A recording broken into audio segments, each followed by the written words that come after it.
Дипладенія або мандевіла – це вічнозелена в'юнка рослина. Дипладенія – це тропічна красуня, яка завдяки своїм яскравим квітам і витонченим ліанам здатна перетворити будь-який куточок дому чи саду на справжній оазис. Вона поєднує у собі екзотичну декоративність і відносну простоту у догляді, що робить її улюбленицею як у досвідчених садівників, так і у початківців.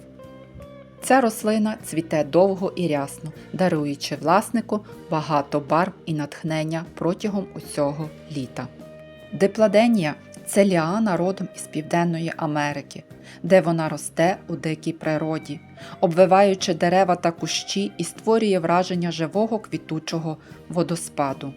У нашому кліматі дипладенію вирощують переважно як контейнерну культуру на балконах, терасах чи у зимових садах, або як кімнатну рослину. Вона чудово приживається у горщиках, зростає швидко, цвіте рясно і тривало, а її великі квіти – справжня окраса будь-якого інтер'єру або садового куточка. За своєю природою це багаторічна ліана із гнучкими пагонами, які потребують упори для вертикального росту. Залежно від виду, довжина пагонів може досягати від 2 до 5 метрів, а деякі різновиди виростають іще довшими.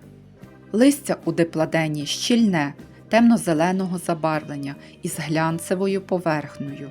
Воно створює контрастний фон для квітів, завдяки чому декоративність рослини лише підсилюється. Форма листя овальна, а квіти у дипладенії – це справжній витвір природи. Вони великі, з 5 пелюстками, розташовані поодинокі або у суцвіттях. Забарвлення залежить від сорту – від сніжно-білого до насичено-червоного, рожевого, жовтого. Квіти часто мають легкий приємний аромат. А цвітіння відбувається із кінця весни і до пізньої осені, практично безперервно. У сприятливих умовах можна побачити десятки квіток одночасно. Найвідоміші сорти дипладенії із рожевими, червоними, білими квітами, ідеальні для кімнатного вирощування. Посадку дипладенії рекомендується проводити навесні, коли рослина пробуджується після періоду спокою. Ґрунт має бути легким, добре дренованим, із слабокислою реакцією.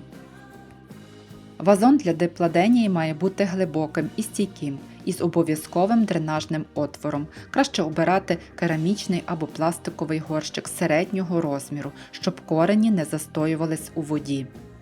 При посадці живець або саджанець розміщують у центрі, обережно розправляючи корінці, засипають субстрактом, ущільнюють і рясно поливають.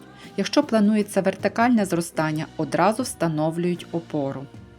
Дипладенія розмножується живцями. Таку процедуру проводять навесні або в першій половині літа. Обрізка дипладенії – обов'язкова процедура для підтримання здоров'я рослини, формування куща та стимуляції рясного цвітіння. Її виконують удвічі на рік.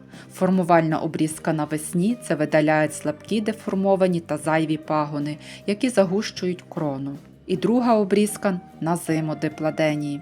Восени після завершення цвітіння пагони вкорочують приблизно на 1/2 або 2/3 довжини, видаляють слабкі, сухі та пошкоджені гілки, залишаючи лише міцні пагони для весняного росту.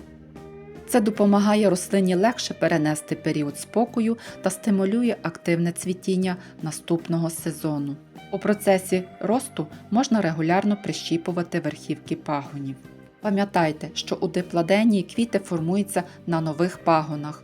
Обрізка стимулює бічне розгалуження, покращує циркуляцію повітря та знижує ризик грибкових захворювань.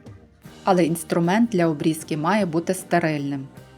Догляд за дипладенією не складний, але потребує регулярності та уваги до дрібниць. Дипладенія потребує яскравого, але розсіяного світла.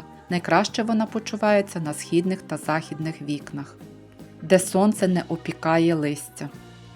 Поливати дипладенію слід регулярно у весняно-літній період, орієнтуючись на висихання верхнього шару ґрунту. А восени інтенсивність поливу зменшують, використовують лише тепло відстояну воду. Підживлювати дипладенію потрібно із березня і до вересня, приблизно раз на 2 тижні, використовуючи добрива для квітучих рослин. Якщо дипладенія скидає листя, основні причини криються у неправильному догляді. Це може бути надмірно або недостатній полив, занадто сухе повітря, різкі перепади температури чи нестача світла. А ось узимку часткове опадання листя є природнім процесом під час періоду спокою.